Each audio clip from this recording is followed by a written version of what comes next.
At this point, I want to introduce a young and vibrant guest speaker, Mr. Avanish Singh, who is no stranger to us, and who we know is one of the most upright young men to ever pass through the halls of the ASTT. Mr. Avanish.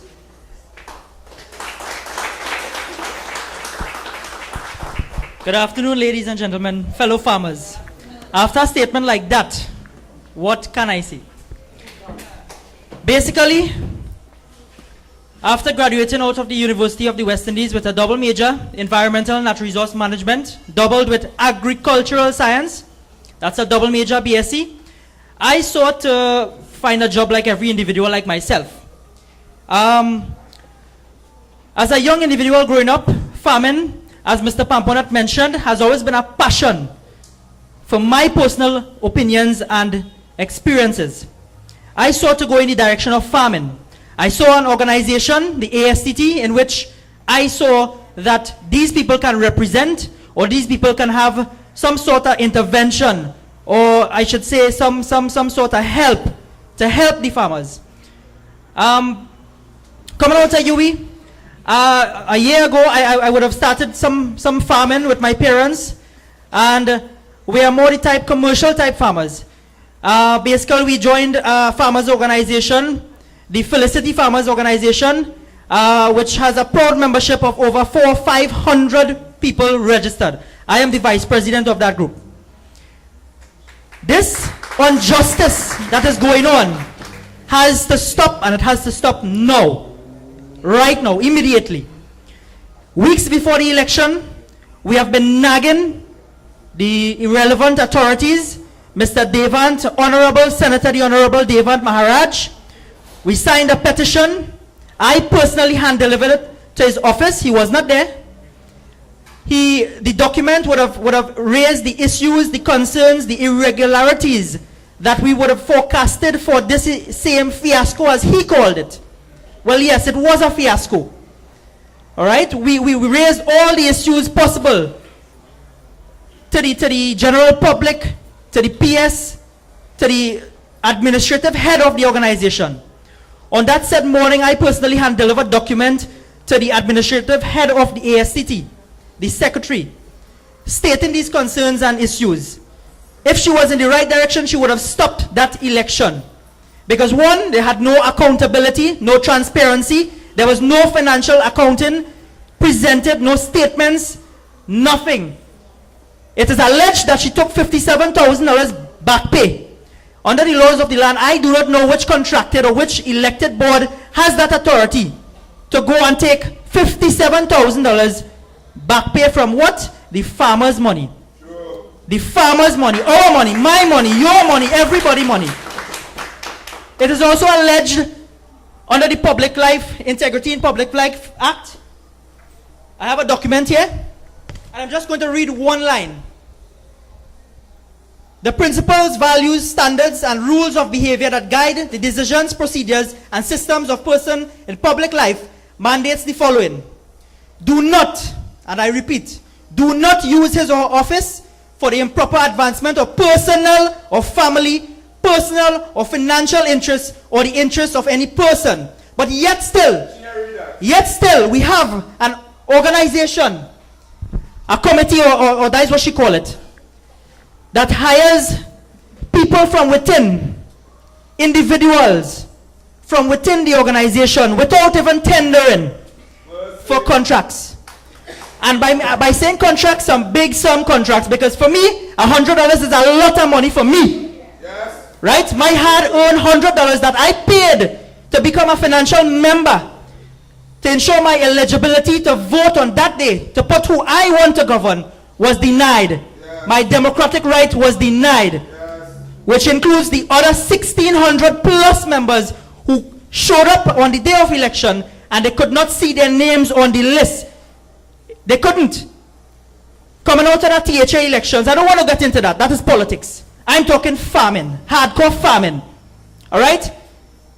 That election was so rigged and so flawed and so irregular that not even 24 hours before that election, I, as a nominated candidate for vice president, nor the others, members, voters, electors, everybody, no one had the opportunity to see that electoral list to know whether or not we can vote or we cannot vote. No list, no electoral list was ever made available. Because in the papers she said she herself did not see an electoral list. But yesterday have an election? Hell no. Hell no. On the morning of election, in fact the night of the election, the night before the election, I would have registered a lot of farmers, just like all the other people of my slate. Going around 6 months I have been in this, going around the various districts, the areas, looking for the farmers, seeking their interest, getting them registered.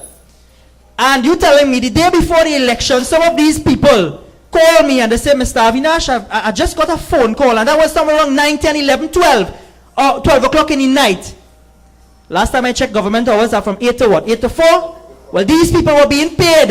It is alleged that they were being paid extra money. From who money again? I don't want to say anything.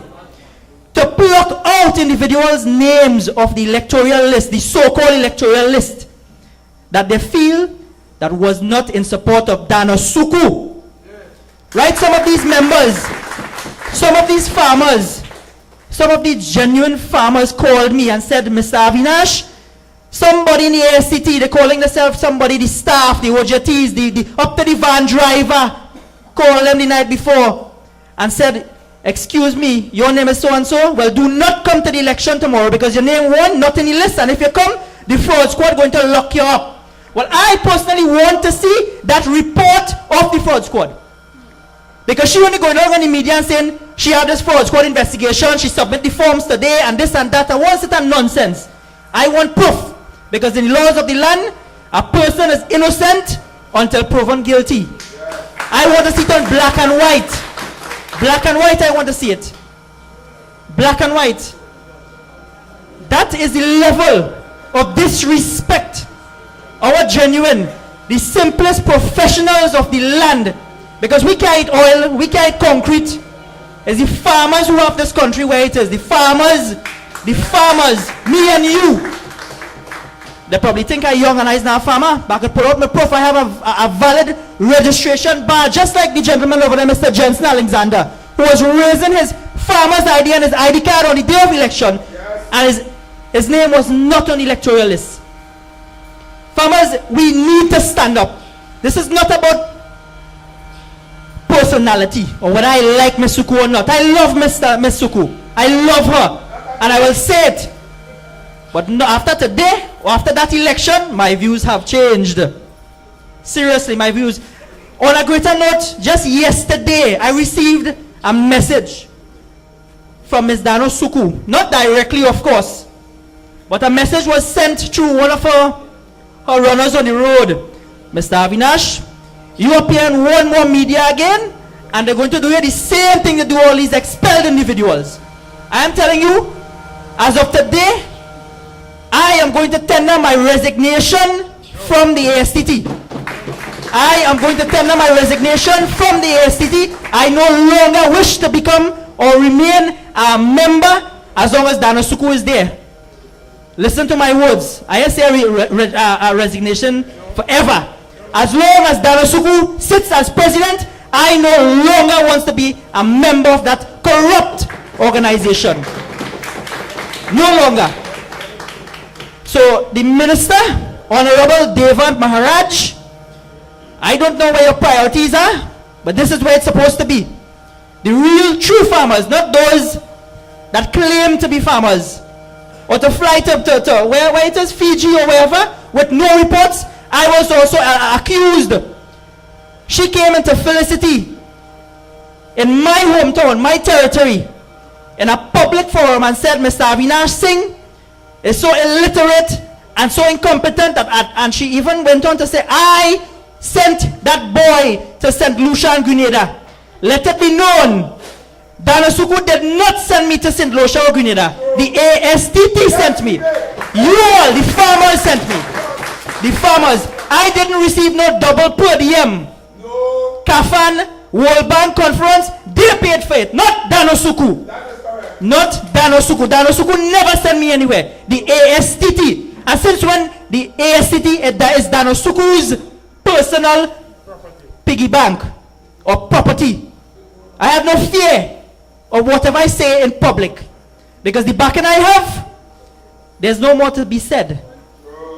Ladies and gentlemen, farmers, I may be young, I may be unexperienced, but I know right from wrong. And the direction ASTT is heading is certainly not the right direction. So when the minister or whoever says that they have no jurisdiction, a nice word, no jurisdiction, please seek legal advice. Why do I have to seek legal advice when Danusuku could sit down in our office from state funds and public farmers' money to pay these exorbitant funds to lawyers, and I have to go and do what? Seek legal advice? Why? That is unfair. That's unjust. My $100 have no value. Those 1,600 people who paid $100 have no value. None. Let's do the maths. Danusuku get 1,500 votes. The opposition got 500 votes. 1,600 was locked out. Guys, what you think would have been the outcome? And she knew that. She knew that. She knew that. She knew that. When I sat down and I really looked through that electoral list, I have two copies. One where the entire membership would have paid at $100 and would have been recorded into the system of the ASTT, and the tampered one that was being used on the day of election was missing 1,600 names. And when I checked, it was my members, my farmers, our farmers, my team's farmers. That could never be right. Where is the jurisdiction there?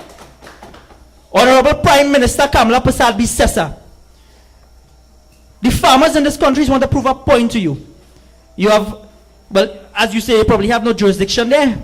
But I am even going to go as far as call His Excellency, the President of the Republic of Trinidad and Tobago. He is the patron, not Danusuku. He is the patron of the ASTT, for those of you all who do not know. Mr. Suklaran, he has been a member there for the past, how umpteen years, 30 years plus. He knows. He knows. Mr. President, His Excellency, I honor you, sir.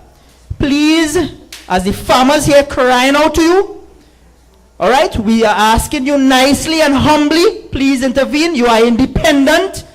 You are not controlled by any various parties or whatever it is. Please intervene. You are the patron of the ASTT.